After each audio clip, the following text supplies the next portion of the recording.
Hi guys, Harley ഡേവിഡ്സന്റെ street 750 ഉണ്ടോ എന്ന് ചോദിച്ചു കുറെ പേര് മെസ്സേജ് ചെയ്തിരുന്നു.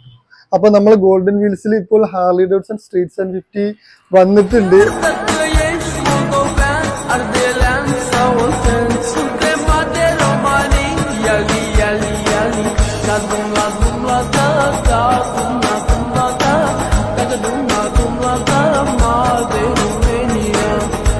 രണ്ടായിരത്തി 14 ഒറിജിനൽ കേരള രജിസ്ട്രേഷൻ ഉള്ള mint condition, at present compliance കാര്യങ്ങളൊന്നും ഇല്ലാത്ത ഒരു സെക്കൻഡ് ഓണർ വണ്ടിയിട്ടുണ്ട്. ഒരു 23,000 കിലോമീറ്റർ മാത്രമേ ഈ ഒരു വണ്ടി ഓടിയിട്ടുള്ളൂ. പിന്നെ ഇതില് നമ്മളെ കുറച്ചൊക്കെ ആക്സറീസും കാര്യങ്ങളൊക്കെ ചെയ്തിട്ടുണ്ട്. ഇതിലെ എക്സോസ്റ്റ് വരുന്നത് അയൺ ഹെഡ് എന്ന് പറയുന്നത് ഏകദേശം 50,000 രൂപ വില വരുന്ന ഒരു എക്സോസ്റ്റ് ആണ് കേട്ടോ ഈ ഒരു വണ്ടിയിൽ ഫിറ്റ് ചെയ്തിട്ടുള്ളത്. ഞാൻ അതിന്റെ സൗണ്ട് ജസ്റ്റ് ഒന്ന് നിങ്ങൾക്ക് കേൾപ്പിച്ചു തരാം.